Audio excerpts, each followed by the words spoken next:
자, 어떻게 식사들 하셨나요?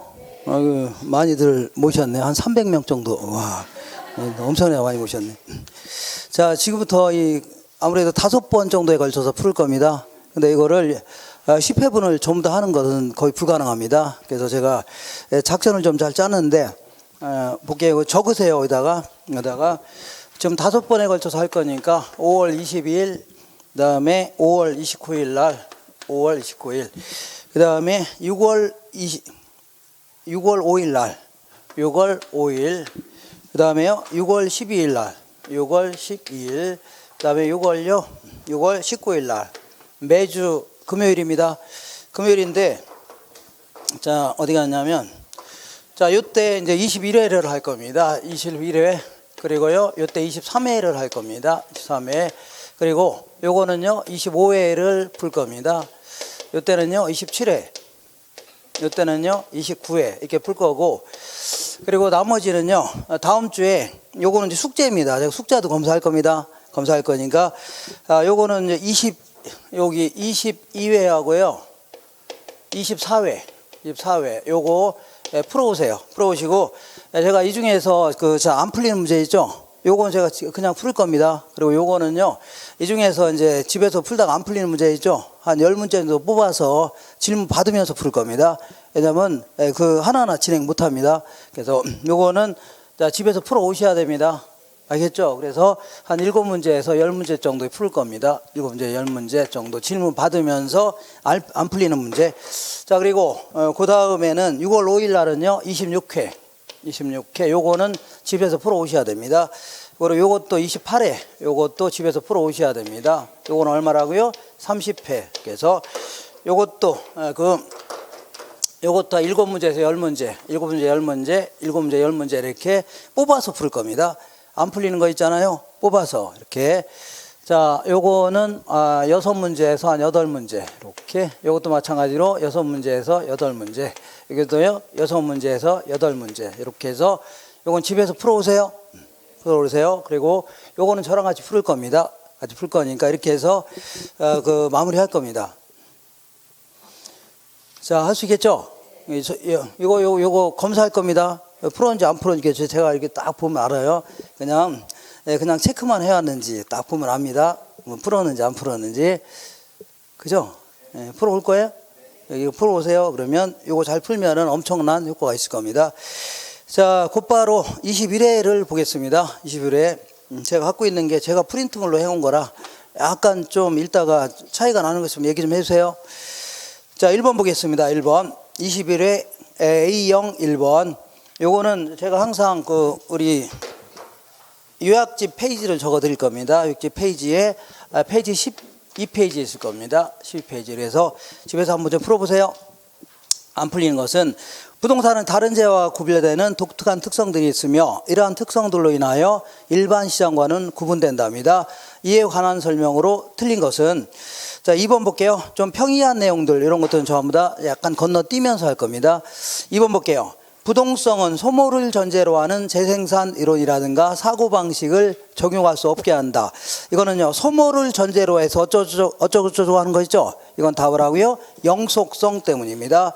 영속성 때문에 소모를 전제로 하는 재생산 이론 아니면요, 사고방식을 적용할 수 없는 겁니다.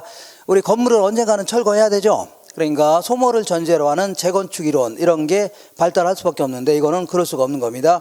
4번 볼게요. 부증성 때문에 토지를 늘릴 수가 있어 없어요? 없죠. 그러니까 자꾸 층수를 올리는 경쟁이 있죠. 이런 게 자꾸 발달할 수밖에 없는 겁니다. 그러니까 이거를 공간 수요의 입지 경쟁이 발생한다 이렇게 표현합니다. 그러니까 땅이라는 게 늘릴 수 있어 없어요? 없으니까 서로 이용하려다 보니까 가격 자꾸 올라가죠. 그러니까 자꾸 층수를 올리는 경쟁, 이걸 뭐라고요? 공간 수요의 입지 경쟁이 발생하기도 하고, 이에 따라서 집가 상승의 문제가 발생한다는 얘기죠. 이 정도 정리하시면 돼요. 그 다음에 2번 보겠습니다. 2번은 부동산 정책에 관한 설명으로 틀린 것은, 이거는 우리 99페이지에 있을 겁니다. 페이지 99페이지 이렇게. 요거는 요약집 페이지입니다. 요약집. 자, 부동산 정책에 관한 설명으로 틀린 것은 정부의 시장 개입은 오히려 사회적 후생 손실을 낳을 수 있다. 그러니까 정부가 시장에 개입했더니 오히려 시장 실패가 더 커질 수가 있다는 얘기입니다. 이걸요, 정부 실패 이렇게 표현합니다. 정부 실패가 나타날 수가 있다 그런 얘기입니다. 그 다음에 3번 보겠습니다. 주택에 대한 금융 지원 정책은요, 정부의 직접적 시장 개입 수단이 아니라 간접적 시장 개입입니다. 자, 그러니까 이 그 보조금을 지급했더니 부담스러워한다는 얘기죠. 요 네 가지.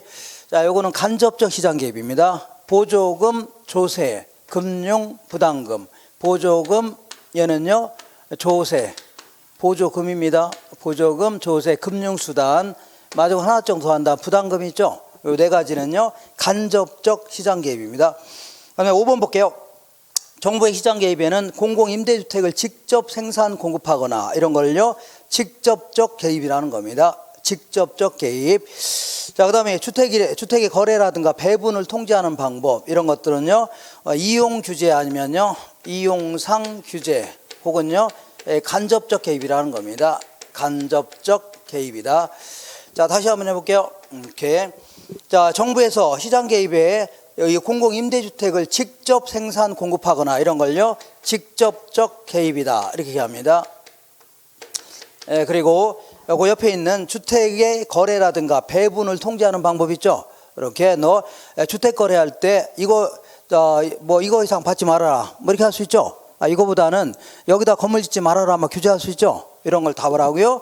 이용 규제 아니면요, 간접적 개입의 형태가 됩니다. 이렇게 하시면 돼요. 할 수 있죠? 한 장 넘겨보겠습니다. 넘겨볼게요. 뭐 읽다가 지문이 좀 어색한 지문이 있으면은 바로 말씀하세요. 뭐 잘못됐나요? 넘기는 게 아니라 제가 이제 이거 갖고 있기 때문에 제가 다음번에는 그거 받아서 할 겁니다. 지금 제가 집에서 프린트 해온 바람에 제가. 자, 3번 볼게요. 3번은요, 우리 교재 55페이지에 있을 겁니다. 우리 요약집 교재 55페이지에. 자, 부동산 및 부동산 시장의 특성에 대한 설명으로 틀린 것은 1번 해볼게요. 부동산은 개별성의 특성이 있기 때문에 표준화가 어렵다는 얘기죠. 똑같은 규격으로 전국에 배포할 수 없다 그런 얘기입니다. 표준화가 어려워서 일반 재화에 비해서 대체 가능성이 낮죠. 맥주 같은 건 똑같은 거길 맞바꿀 수 있는데 토지는 똑같은 게 있어 없어요? 없다. 이러다 보니까 대체 가능성이 낮다 해줍니다. 3번 해볼게요. 일반적으로 부동산의 공급 곡선의 길기는요, 단기보다는 장기가 더 완만해집니다. 단기보다는 장기가 어떻다고요? 완만하다. 자, 보통 이렇게 공급 곡선 자체가 이렇게 그린 걸요, 탄력적이다. 그리고 이런 걸요, 비탄력적해집니다. 그리고 이런 걸 뭐라고요? 완만하다. 이런 걸요, 급하다 해줍니다. 근데 요거는 한 6개월로 잡고 6개월. 요거는요, 한 3년으로 잡아봐요. 그럼 아파트 가격이 올라가게 되면, 자, 이 건설업자는 아파트 짓고 싶어 안 짓고 싶어요? 짓고 싶은데 문제는 얘가 한 6개월 만에 아파트 지을 수가 있어 없어요? 못 짓죠. 많이 못 늘린다는 얘기입니다. 근데 한 3년 정도라면 많이 늘릴 수 있어 없어요? 있죠. 이런 식으로. 그러니까 단기에 비해서는 장기가요, 단기에 비해서 장기가 탄력적 형태입니다. 탄력적이다. 자, 그 다음에 4번 해볼게요. 아파트의 가격이 상승하는 경우에 대체재인 오피스텔 가격은요, 하락하는 게 아니라 상승하겠네요. 이렇게. 자, 여기가 뭐가 있냐면 오피스텔을 좀 구입하려고 하는데, 오피스텔 주변에 있는 아파트가 있답니다. 둘 다 대체 관계가 있다고 치자. 대체재 관계가 있다면 아파트의 가격이 올랐어요? 안 올랐어요? 올랐죠. 아파트 가격이 올라오게 되면 이렇게. 자, 아파트 가격 오르면 아파트 살려고 안 살려고요? 안 사고 오피스텔 더 살려고 하죠. 그러니까 오피스텔 수요가 이렇게 증가하는 겁니다. 증가하면 가격이 올라요? 안 올라요? 올라갈 수 있죠. 이렇게. 자, 다시 읽어볼게요. 아파트 가격이 올라가는 경우에는 대체재인 오피스텔 가격은요, 상승하게 되는 겁니다. 이렇게. 그 다음에 4번 볼게요. 다음 괄호 안에 들어갈 내용 옳은 것은, 요거는 우리 교재 8페이지에 있을 겁니다. 8페이지. 자, 읽어볼게요. 토지의 건물이라든가 그 밖에 정착물이 없고 지상권 등 토지 사용 수익을 제한하는 사법상의 권리가 설정되어 있지 않는 토지 있죠. 요걸 우리는 나지라는 표현을 씁니다. 우리 어떻게 나오고요? 나지다. 그 다음에 주거용, 상업용, 공업용지 등의 용도로 이용되고 있거나 이용 목적으로 조성된 토지, 요걸요, 택지해 줍니다. 뭐라고요? 택지. 그 다음에 용도지역 상호간에 비추세요. 상호간 나오면 무조건 후보지입니다. 용도지역 상호간에 다른 지역으로 전환되고 있는 지역의 토지를 후보지 해줍니다. 그 다음에 용도지역 내에서 밑줄 치세요. 내에서. 안에서 이런 표현 나오면요, 이행지입니다. 용도지역 내에서 지역 간의 용도 변경이 진행되고 있는 토지를요, 이행지 해주는 겁니다. 이행지. 자, 그 다음에 5번 보겠습니다. 5번은 104페이지에 있을 겁니다. 104페이지에 이렇게 보다가 이해 안 되는 거 있으면 집에 가셔서 한번 열어보세요. 그러면 그대로 있을 겁니다. 토지 정책에 대한 설명으로 틀린 것은 이번에 토지거래 허가구역은요, 토지의 투기적인 거래가 성행하거나 지가가 급격히 상승하는 지역과 그러한 우려가 있는 지역이 있죠. 이걸 대상으로 하는 겁니다. 4번에 볼게요. 만약 개발 제한 구역을 많이 지나치게 많이 지정한다면, 지역마다 막 이렇게 지정한다면, 자, 그 개발할 수 있는 토지가 줄어드는 거죠. 그러면 나머지 토지가 지가가 오히려 올라갈 수도 있습니다. 이렇게 읽어볼게요. 개발 제한 구역의 지정은요, 개발 가능 토지의 감소로 인하여 주변 지역의 지가와 주택 가격의 상승을 유발할 우려가 있다는 얘기죠. 맞는 겁니다. 그 다음에 지구단위 계획이라는 것은 그 청라 지구단위 계획 아니면요 송파 지구단위 계획 이런 식으로 해서 도시군 관리 계획의 관리 지역 있죠. 그 중에 일부에 대해서 이렇게 나와야 돼요. 전부가 아니라 뭐라고요? 일부. 자, 읽어볼게요. 지구단위 계획이란 도시군 계획 수립 대상 지역의 전부가 아니라 일부에 대하여 토지용 계획을 합리화하고 그 기능을 증진시키며 미관을 개선하고 양호한 환경을 확보하며 그 지역을 체계적, 계획적으로 관리하기 위하여 수립하는 도시군 관리 계획을 말한다. 이렇게 해줘야 돼요. 그러니까 전부가 아니라 뭐라고요? 일부에 대해서 이렇게 해줘야 됩니다.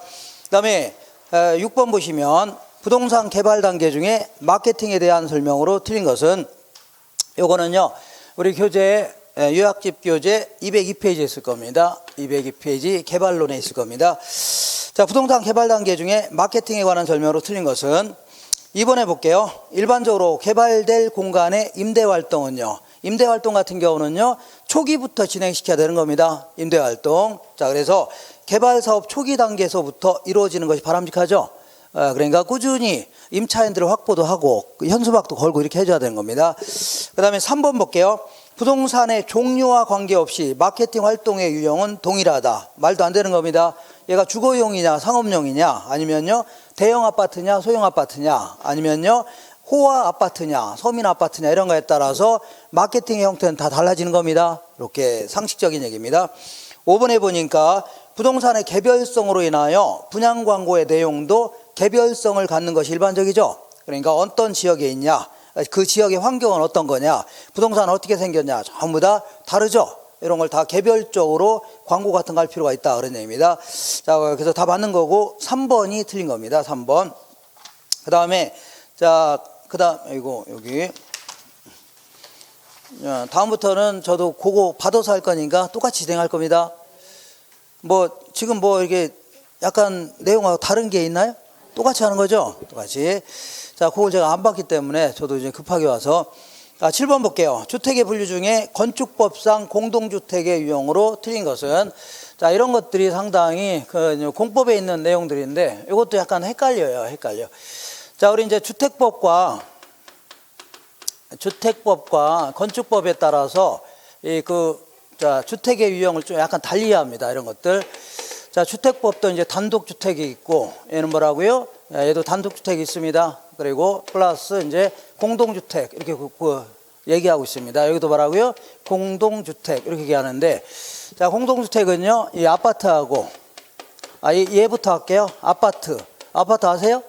아파트, 그 다음에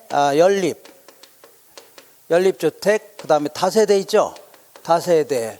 하나 정도 더 한다면 다세대입니다. 그리고 얘는 기숙사도 여기에 포함시킵니다. 기숙사. 건축법에 따라서 뭐가 포함된다고요? 기숙사. 근데 우리 주택법에 따르면요, 아파트하고 연립하고 자 이렇게 다세대 여기까지만 여기 주택의 공동주택의 범위에 포함시킵니다. 아파트 연립 연탄이 아니면 연탄이 뭡니까? 연립해줘야 돼요. 연립주택 이렇게 해서. 자, 이게 주택법과 건축법에서 이 공동주택의 여기 유형을 약간 좀 달리합니다. 달리해요. 그래서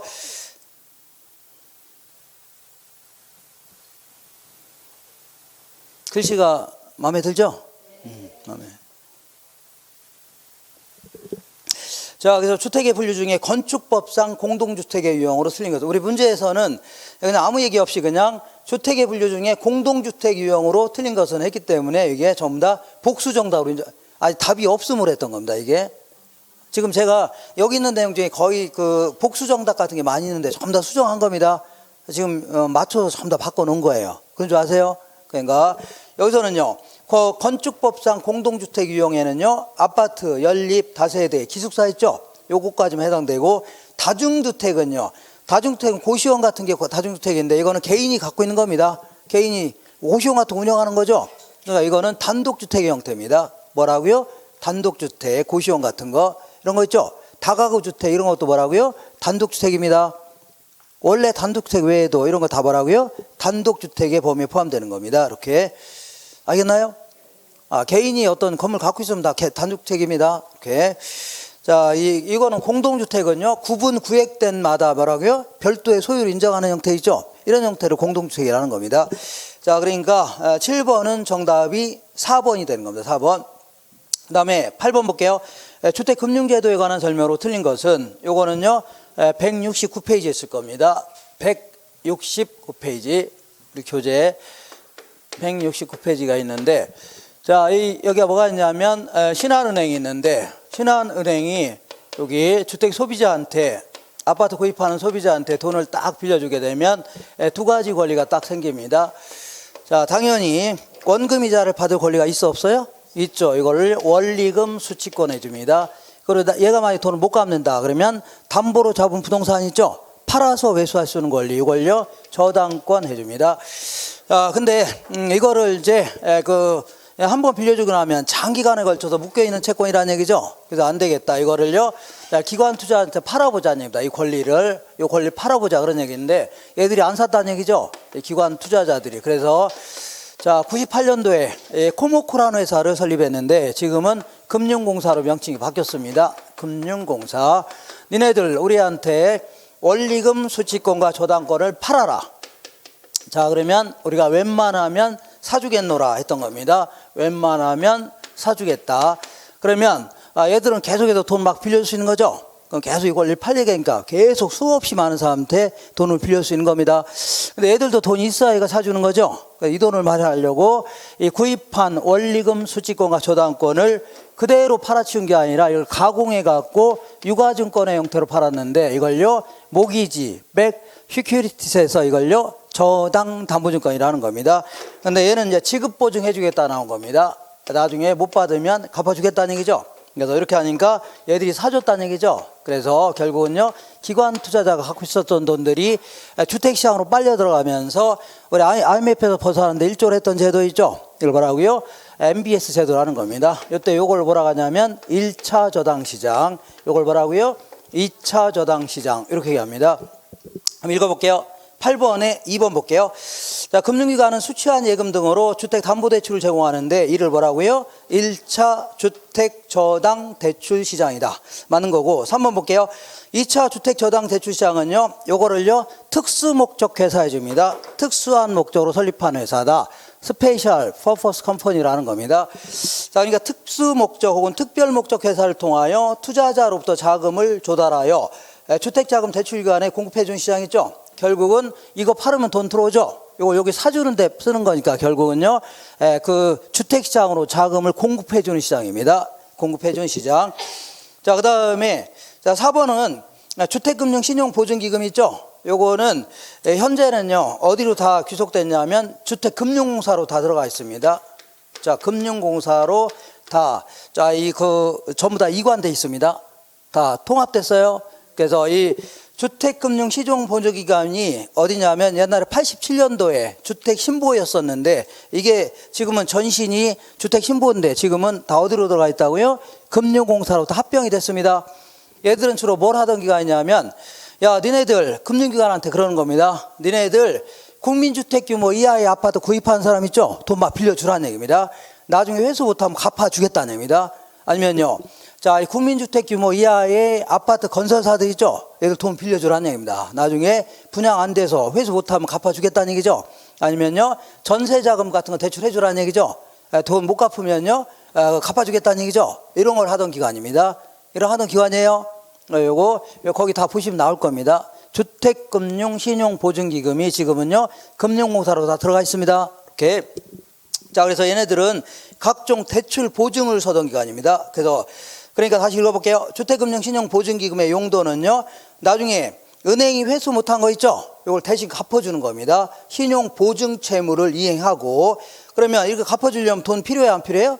필요하죠. 이렇게 차입금의 원리금도 상환하고, 그 다음에 갚을 돈도, 기금도 조성하고, 운영하고, 관리를 위한 경비라든가, 기금의 육성을 위한 연구 개발 등 있죠. 이런 게 사용된다. 그러니까 가장 중요한 거는요, 신용보증 채무를 이해하는 겁니다. 그잖아요? 그러니까 우리 중도금 대출가 받은 사람이 못 갚는 경우 있죠? 이런 걸 대신 갚아주겠다. 이런 걸 답을 하고요. 신용보증 채무를 이해한다. 이게 바로 가장 주된 업무입니다. 5번 볼게요. 자, 주택 저당 채권의 유동화는요, 금융기관의 유동성이 감소되는 게 아니라 유동성이 증가됩니다. 유동성이라는 게 현금으로 바꿀 수 있는 능력 있죠? 이게 커질 수밖에 없는 겁니다. 현금으로 뭐라고요? 바꿀 수 있는 능력을 유동성이라는 겁니다. 이게 커질 수밖에 없죠? 이거 다 팔으면 계속 현금 대항한대요? 그러죠. 유동성이 높아진다 해줍니다. 그 다음에 9번 볼게요. 임대주택 정책에 관한 설명으로 틀린 것은, 요거는 우리 교재 112페이지에 있을 겁니다. 몇 페이지라고요? 112페이지. 자, 요거는 내용이 많기 때문에 곧바로 문제 읽어볼게요. 2번 볼게요. 임대료를 규제하게 되면, 예컨대 이렇게 지금 20평 기준으로 해서 임대료가 50만 원인데 50만 원, 이거 비싸다는 얘기죠. 니네들 20만 원 이상 받지 말아라. 이렇게 하는 걸 뭐라고요? 임대료 규제라는 겁니다. 자, 그러면 임대료가 싸니까 사람들은 임대사 하려고 안 하려고요? 안 하려고 하고, 또 임대료가 싸니까 임대 소비하고자 하는 문제가 많겠죠. 초과 수요가 발생하면서 집 구하지 못한 세입자가 널려 있죠. 그러다 보니까 어떤 집 구하지 못한 세입자가 집주인을 살짝 불러서, 내가 계약서에는 요걸로 써드릴게요. 그 대신 몰래 50만 원, 30만 원 더 드릴 테니까 기존 세입자 내보내고 내가 들어갈게 할 수 있죠. 이런 걸 이중 가격이다, 혹은요 암시장 형성된다 해줍니다. 2번 볼게요. 임대료 규제는요, 임대료에 대한 이중 가격을 형성시킬 우려가 있다는 얘기죠. 이렇게요. 3번 볼게요. 예, 규제 임대료가 시장 균형 임대료보다 낮을 경우에, 이런 걸요, 규제 임대료가 시장 균형 임대료보다 낮다 해줍니다. 낮을 경우에 임대부동산의 질적인 저하를 초래할 수 있다. 그러니까, 자, 이거 옛날에는 50만 원 받을 때는 세입자가 와서 도배지 교체해 주세요 하면 얼른 교체했죠. 근데 지금은요, 도배지 교체해달라 그러면 뭐 붙이고 살라고요? 신문지 붙이고 사세요 하는 거죠. 이렇게 임대주택의 질적 수준이 매우 저하될 가능성이 높습니다. 매우 저하된다. 그 다음에 5번 볼게요. 임대료 상한제 실시는, 이런 걸 임대료 상한제라는 겁니다. 이거 이상 올라가면 돼요, 안 돼요? 안 되죠. 임대료 상한제 실시는요, 임대주택에 대한 초과 공급이 발생하는 게 아니라, 자, 집은 몇 채 있어 없어요? 임대주택은 임대사 다 때려치려고 하죠. 몇 채 안 남고, 이거를 소비하려는 사람 굉장히 많겠죠. 이런 걸요, 초과 수요라는 겁니다. 무슨 수요라고요? 초과 수요가 발생한다 해줘야 돼요. 한 장이 아닙니다. 죄송합니다. 10번 보겠습니다. 부동산 관리에 대한 설명으로 틀린 것은, 요거는요 206페이지에 있을 겁니다. 206페이지. 자, 2번 볼게요. 건물과 부지의 부적응. 밑줄 쳐보세요. 건물과 부지의 부적응. 그러면 예를 들어서 대표적인 게 뭐냐면, 주차장 같은 게 부족하다, 이런 걸 얘기합니다. 주차장 설비가 부족하다든가 이런 걸요, 건물과 부지의 부적응. 그러면 주차장 설비가 부족하면 주차장 같은 거 새로 만들어야 되죠. 이렇게 설비를 교체하고 수리하고 다시 없는 것 새로 설비하고 하는 거 있죠. 다 기술적 관리 영역입니다. 무슨 관리라고요? 기술적. 청소하고 소독하고 고장난 거 고치고 없는 거 새로 설비하고 이런 거 있죠. 답을 하고요, 기술적 관리입니다. 그러니까 건물과 부지의 부적응을 개선시키는 활동, 이거는요 경제적 관리가 아니라 기술적 관리 영역입니다. 운영이라고요? 기술적 관리다. 5번 보겠습니다. 다 쉬운 내용입니다. 부동산 관리자가, 자, 그러면 자, 이거 한번 한 적이 없네요. 자, 소 잃고 난 다음에 외환감 고치는 게 좋아요? 소 잃기 전에 외환감 고치는 게 좋아요?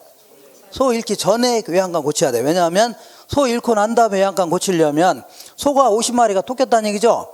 그러면 동네 그 장정들 10명을 채용해서 일당 10만 원씩 주면서 잡으러 가야 될 거 아닙니까?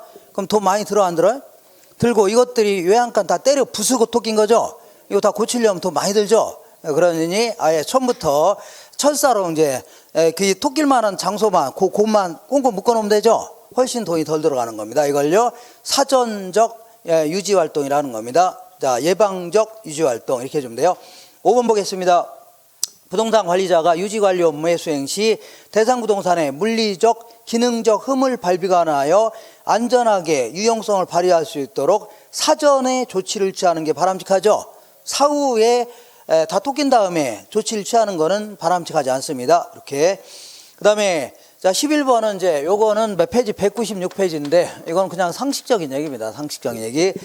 자, 부동산 개발 사업에 있어서 사업의 안전성을 제고하기 위해서는 대출 기관이 시행사의 신용 위험을 낮추는 것이 중요하죠.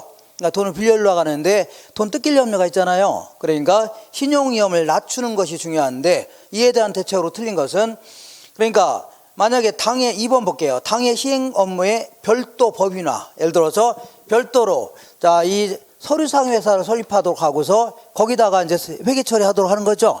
그러면 돈이 어디로 다른 데로 안 빠지겠죠. 이것도 하나의 방편이 될 수 있는 겁니다.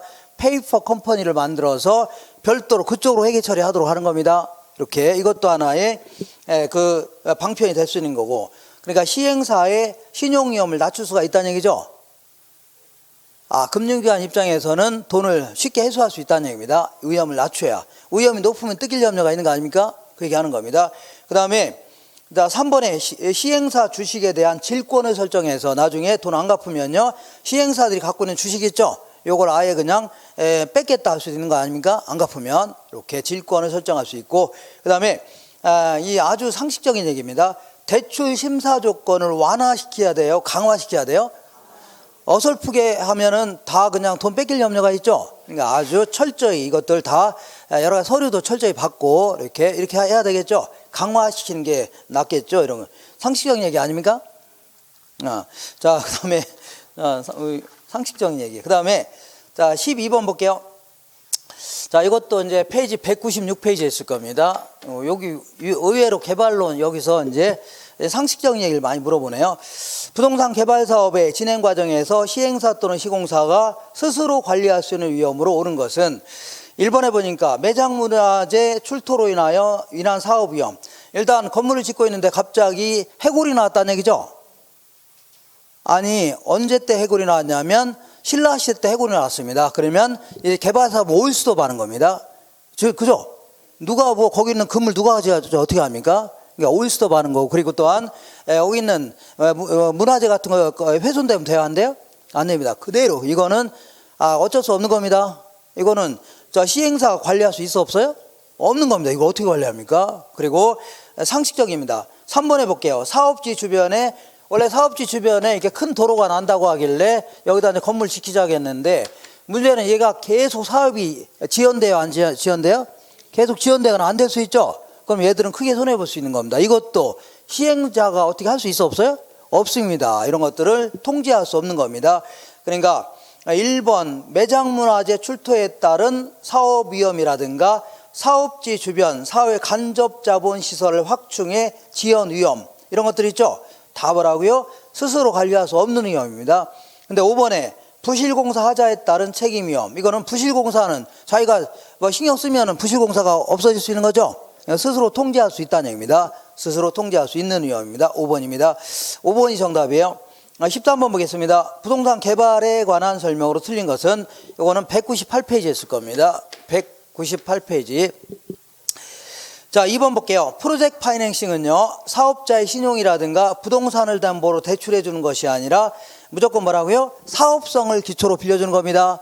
뭘 기초로요? 사업성. 담보대출도 아니고 신용대출도 아니에요. 이런 뭘 기초로 한다고요? 사업성을 담보 기초로 해서 자금을 빌려주는 겁니다. 그 다음에 3번 볼게요. 우리 이제 토지 신탁 혹은 토지 개발 신탁 같은 경우는요, 소유권을 신탁회사한테 이전하는 겁니다. 이전해요, 안 해요? 하는 겁니다. 그래서 어디 갔냐면 신탁회사가 그 소유권을 이전받아 토지를 개발한 후에 분양하거나 임대하여 그 수익을 누구한테요? 신탁자한테 돌려주겠다는 얘기죠. 이런 형태를요, 토지 신탁 방식이라는 겁니다. 그 다음에 환지 개발 방식은요, 그 토지를 전부 다 소유권 형식적으로 이전받은 다음에 택지 조성공사하죠. 그 다음에 건물 지을 수 있는 땅을 원래의 소유자한테 돌려주는 형태이죠. 이걸 환지 방식이라는 겁니다. 그래서 4번이 틀렸는데, 환지 개발 방식은 사업 후에 개발 토지 중에 사업에 소요된 비용과 공공용지를 제외한 토지를 애당초에 토지 소유자에게 매각하는 거예요? 파는 게 아닙니다. 이거는요, 되돌려주는 겁니다. 되돌려주는 걸요, 환지한다 이렇게 표현합니다. 되돌려주는 거지 파는 게 아닙니다. 파는 게 아니에요. 그러니까 4번이 정답입니다. 4번. 그 다음에 자 14번 보겠습니다. 14번은요, 우리 교재 47페이지에 있을 겁니다. 47페이지. 자, 이렇게 보겠습니다. 이 경기가 좋아졌다, 나빠졌다, 좋아졌다를 반복하는 거. 이걸요, 경기 변동. 특히 이걸요, 순환적 경기 변동해 줍니다. 이때 이렇게 보겠습니다. 이쪽에서 자, 경기가 가장 좋아졌다, 나빠지는 시기. 이걸요, 후퇴 국면. 이렇게 합니다. 그리고 경기가 가장 안 좋은 시기를요, 하향 시장이다. 이렇게 합니다. 바닥치고 다 좋아지는 시기 있죠? 이걸 회복 국면이다. 이렇게 합니다. 그리고 이때는요, 상향 시장이다. 이렇게 얘기합니다.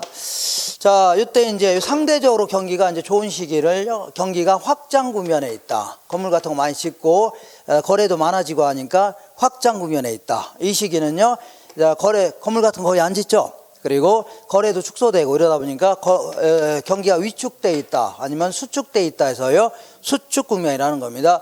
그럼 잘 기억날라 모르겠는데, 이 시기에는요, 가격도 올라가는 게 일반적입니다. 뭐가 올라가요? 가격. 그러니까 가격이 쭉쭉 올라가고 있으니까 매수자는 얼른 구입하려고 하죠. 근데 매도자가 이거를 팔려고 안 팔려고요? 안 팔려고 합니다. 그래서 매도자를 잘 설득해야 거래가 이루어집니다. 그래서 이때는요, 매도자 중시 현상이 나타납니다. 근데 이때는 거꾸로 가격이 뚝뚝 떨어지죠. 그러니까 매도자는 얼른 팔려고 하는데 매수자가 살려고 안 살려고요? 안 살려고 하니까 이때는요, 매수자를 중시하는 시기입니다. 매수자 중시 현상이 나타납니다. 자, 그래서 요거 예전에 한 것처럼 경기가 좋을 때가 있고 나쁠 때가 있죠. 그래서 좋을 때는요, 매도자 중시화 현상, 나쁠 때는요, 매수자 중시 현상 이렇게 하시고, 그다음에 나머지는요 이렇게 한 번에 기억하시면 돼요. 얘는 같이 가는 지표입니다. 얘는요, 반대로 가는 지표. 요거는 뭐 기억날려면 모르겠는데, 건축 허가량이라든가 착공량, 완공량, 그다음에 택지 분양 실적이라든가 택지 분양 실적, 아니면요, 주택 거래량, 아니면요, 부동산의 가격, 이런 것들은요, 같이 가는 지표입니다. 그거 찾아보면 알 겁니다. 근데 얘네들은 반대로 가는 지표입니다. 공실률이라든가 공가율, 이런 것들은 어떻게 간다고요? 반대로 가는 지표입니다. 미분양된 재고량이라든가 아니면요, 금리 같은 것도 이제 반대로 가는 지표입니다. 금리. 자, 그래서 예를 들어 볼게요. 예를 들어서 경기가 확장 국면에 있다. 확장 국면에 있다는 얘기는 뭔가 올라가는 거예요, 내려가는 거예요? 올라가는 추세 아닙니까? 올라가는 추세에 있으니까 얘들 다 허가량, 착공량, 완공량 늘어난다는 얘기죠. 그리고 택지 분양 실적, 거래량, 가격도 올라갑니다. 근데 경기가 좋으니까 아무래도요, 공실이라든가 공가는 줄어들겠죠. 미분양된 거 별로 없겠죠.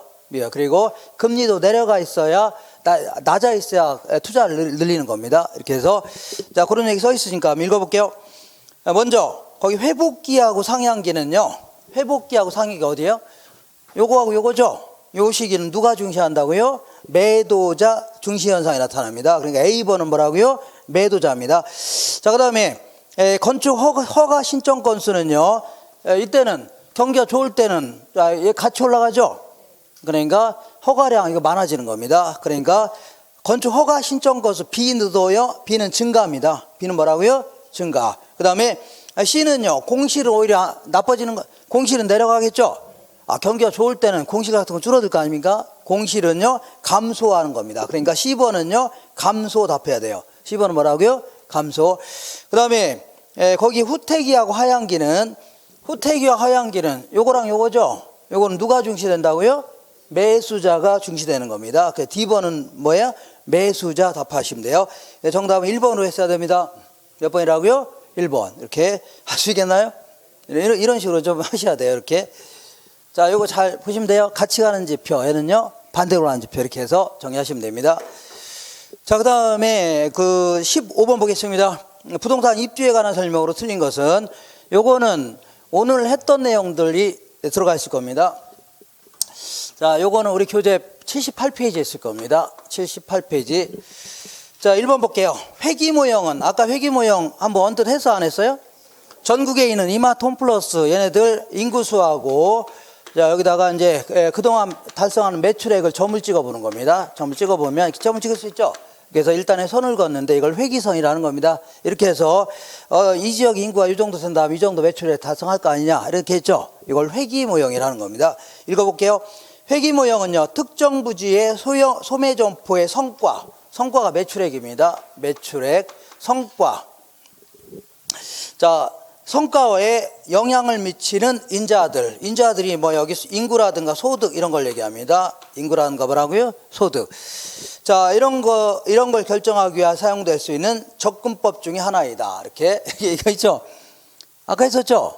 이렇게 해서 예상 매출액을 한번 추정해 보겠다 그런 얘기입니다. 이런 거 글씨가 이제 좀 잘 써야 되는데 이렇게.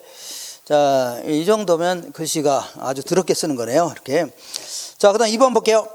도심 지역의 건물들이 고층화되는 거 있죠. 고층화되는 것은요 토지에 대한 자본의 대체성이 낮다는 게 아니라 어떻다고요? 높다는 겁니다. 요거는 대체성이라는 개념을 공부를 하긴 했었는데 지워되죠? 요거. 자, 생산 요소의 대체성이라는 것은 토지 사용량분의 자본의 사용량을 얘기합니다. 자본. 그러면 도심 쪽 같은 경우는 토지 가격이 비싸요, 싸요?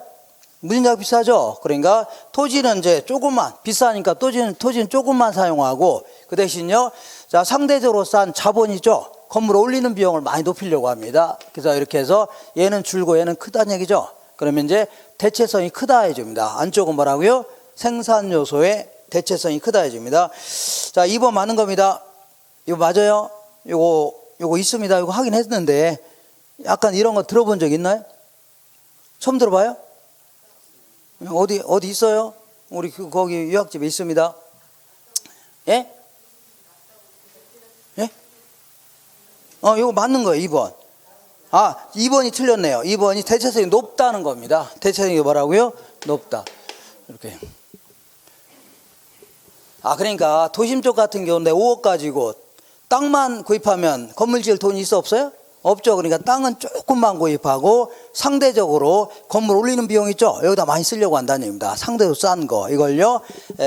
그러니까 토지는 조금만 소비하고 자본을 많이 사용하려고 하죠. 건물 올리는 비용. 그래서 이거를 대체성이 높다 해줍니다. 뭐 높다고요? 대체성이 높다. 이렇게. 자, 한 3번 볼게요. 레일리의 소매 인력 법칙에 따르면요, 두 개 도시의 상거래 흡입력은요 두 도시의 인구에는 비례하고 두 도시의 분기점으로부터 거리의 제곱에는 어떻다고요? 반비례합니다. 그 다음에 허프의 상권 분석 모형에 따르면 소비자가 특정 점포를 이용할 확률은요, 일단 경쟁 점포의 수 있죠? 알고 있어야 됩니다. 그리고 점포와의 거리 알아야 돼, 몰라야 돼요? 알고 있어야 되고, 점포의 면적 알고 있어야 되죠? 이 세 가지를 알고 있어야 어떤 확률을 정할 수가 있는 겁니다. 5번은 다음 주에 할 건데, 배보의 최소 비용 이론은요, 공장은 어디에 입주하는 게 좋냐면, 자, 다른 생산 조건이 동일하다면, 어쨌거나 이 사람은요, 생산비가 가장 적게 드는 곳 있죠? 여기서 입지해야 된다 하면서 이걸 배보의 최소 비용 이론 해줍니다.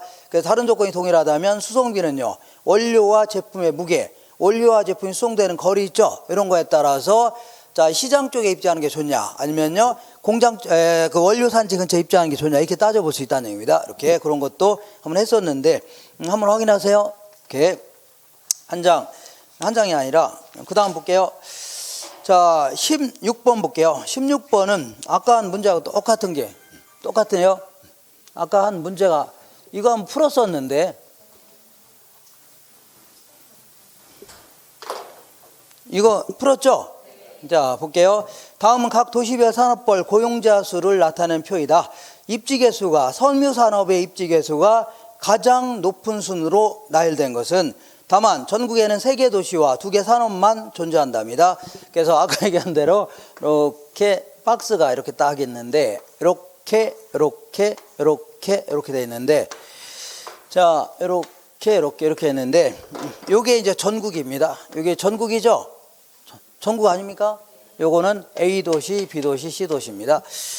자, 그러니까 섬유산업의 입지계수를 계산해봐라. 이렇게, 입지계수와 LQ라고 하는 겁니다. 섬유산업의 LQ는요, A도시, B도시, C도시가 있다면, 이렇게 굳이 쓰자면, A도시는요, 자, 어쨌거나 전국에 총 고용인구가 2,000명이죠?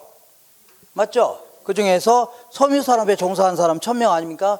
이건 섬유산업이고, 요거는요, 전자산업이죠? 이렇게. 그러니까 2,000명 중에 1,000명입니다. 2,000명 중에 1,000명. 이것도 마찬가지로요. 2,000명 중에 1,000명. 이것도요. 2,000명 중에 1,000명. 아닙니까? 자, 그 다음에 이제 A도시에는요. 자, 여기 이제 A도시는 400명 중에 250명이 종사하네요. 400명 중에 250명이 종사하네요. 그래서 400분의 250 해주면 됩니다. 250. 자, B도시는요. B도시는 500명 중에 250명이 종사하네요. 500명 중에 250명이 종사하네요. 500명 중에 250명. 이렇게 해주면 돼요. 자, C도시는요. 1,100명 중에 500명. 1,100명 중에 500명이 종사하네요. 이렇게 계산하면 돼요. 이렇게 계산하면 1.25가 나올 거고, 얘는 1이 나오고, 얘는요, 0.91 나올 겁니다. 0.91. 이렇게.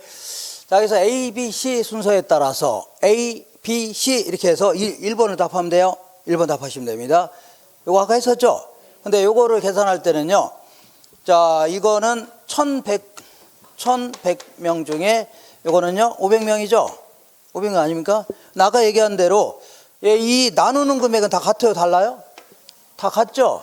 그러니까 이거 다 무시하고, 이렇게, 다 무시하고, 이렇게, 요 위에만 계산해도 답을 할 수 있다고 했죠?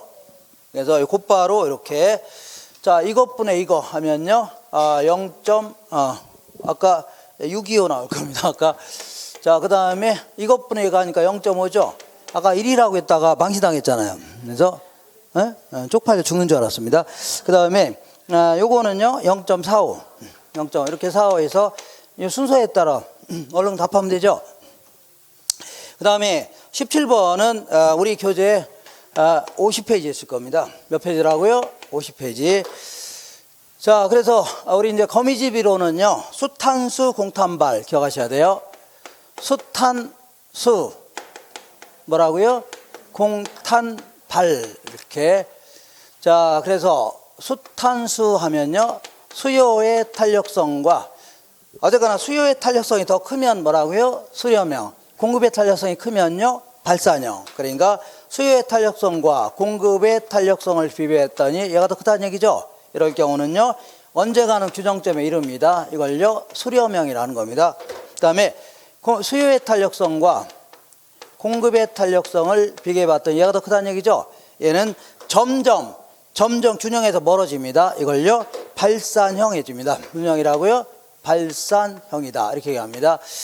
자, 그래서 1번 볼게요. A 부동산은 수요의 가격 탄력성 1.1, 공급의 가격 탄력성 0.9죠. 그러면 수요의 가격 탄력성이 더 크네요. 맞죠? 그러니까 A 부동산은요, 수렴형이 되는 겁니다. A 부동산. 그 다음에 B 부동산은요, 수요의 가격 탄력성은 0.9, 공급의 가격 탄력성은 1.3이죠.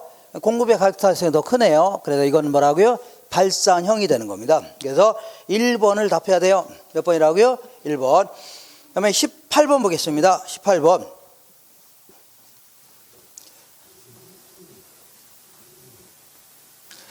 자, 18번은요, 우리 교재 26페이지에 있을 겁니다. 페이지 얼마라고요? 26페이지 있는데, 자, 수요 곡선이 이렇게 그려지죠? 이렇게 그려져, 안 그려져? 요때, 자, 가격이 변하면요, 곡선 상에서 왔다 갔다 하죠? 이걸요, 수요량이 변했다 줍니다. 뭐가 변했다고요? 수요량. 자, 그러니까 가격이 변하면요, 수요량이 곡선 상에서 왔다 갔다 합니다. 이걸 뭐가 변했다고요? 수요량이 변했다. 근데 만약에 가격 외의 다른 요인이 변할 수 있어 없어요? 있죠. 소득이 변하거나 아니면 선호도가 달라지거나 이럴 수 있어. 금리가 바뀔 수 있죠. 이런 게 바뀌면요, 그때는요, 곡선 자체가 이동합니다. 곡선 자체가 오른쪽 왼쪽으로 움직인다. 이거 뭐가 변했다고요? 수요가 변했다 해줍니다. 저희가 자, 그래서 18번에 2번 볼게요. 부동산 수요량은요, 특정 가격 수준에서 부동산을 구매하고자 하는 의사도 있어야 되고 능력도 있어야 되죠. 이렇게. 그 다음에 4번 볼게요. 순유입 인구가 증가하면, 그럼 순유입 인구가 증가하게 되면 곡선 자체가 증가할 수 있죠. 수요가 증가할 수 있는 거죠. 지역 전체는. 그러니까 주택 수요에 영향을 줘야 안 줘요? 줄 수 있다는 얘기입니다. 그 다음에 5번 볼게요. 수요 곡선의 이동으로 인하여 수요량이 변하는 경우, 이를 뭐라고요? 부동산 수요량의 변화가 아니라 수요의 변화도 해줘야 돼요. 곡선 자체가 움직인 걸 뭐라고요? 수요가 변했다 해줘야 됩니다. 수요가 변했다. 물론 중간의 수요량은요, 넓은 의미의 소비량 생각하셔야 돼요. 이런 게 좀 헷갈리는데, 자, 어쨌거나 곡선 자체가 움직인 걸요, 수요의 변화예요? 수요량의 변화예요? 수요의 변화. 아시면 돼요? 그 다음에, 자, 우리 부동산 수요의 가격 탄력성은요, 어디 갔어요? 일라스티시티 디맨드에서 가격의 변화율분의 수요량의 변화율입니다. 수요량의 변화인데, 얘는 항상 부호 자체가 마이너스가 나올 수밖에 없죠. 가격이 올라가면 수요량은 감소하니까. 그죠? 그래서 항상 부호 무시하려고 절대값을 씌우는 겁니다. 그래서 항상 답을 할 때는 부호 무시하고 답하셔야 돼요. 계산할 때도 항상 뭐라고요? 부호 무시하고 계산하셔야 돼요. 그래서 부호 무시하고 플러스 값으로 답해야 됩니다. 플러스 값으로. 그래서 자, 19번 보겠습니다. 어느 부동산에 대한 가격이 5% 하락했는데 무조건 부호 무시하고 계산하셔야 돼요. 5% 하락했는데, 자, 그 수요량은 7% 증가했답니다. 7% 증가했다. 그러면 이때 수요의 가격 탄력성은요, 7을 5로 나누니까 얼마라고요? 1.4가 됩니다. 이렇게 답하면 돼요. 자, 답을 할 때는 항상 이렇게 플러스로 답하시고, 나중에 해석할 때는요, 다른 거 묶어서 물어보는 경우도 있는데, 가격이 올라가면 수요량 감소한다는 얘기죠. 요것만 기억하시면 됩니다. 가격이 올라가면요, 수요량은 감소한다. 그 다음에 20번은요, 이거는, 수요의 가격 탄력성은 아까, 자, 36페이지에 있을 겁니다. 거기, 어디 있어요? 19번은 써놓으세요. 몇 페이지라고요? 36페이지. 거기 써 있으니까 한번 보세요. 이렇게. 자, 그 다음에, 자, 20번은 이거는 뭐 문제도 아닙니다. 문제도 아니고 그냥 산수입니다. 산수. 이거 지워도 되죠? 이거 지울게요. 산수입니다. 자, 어디냐면, 이런 거는 뭐 문제 읽다 보면 무슨 얘기인지 몰라요. 풀 줄 알으면 풀고, 뭐 모르면요, 그냥 제끼는 겁니다. 아주 간단한 얘기 이렇게 어렵게 써는 겁니다.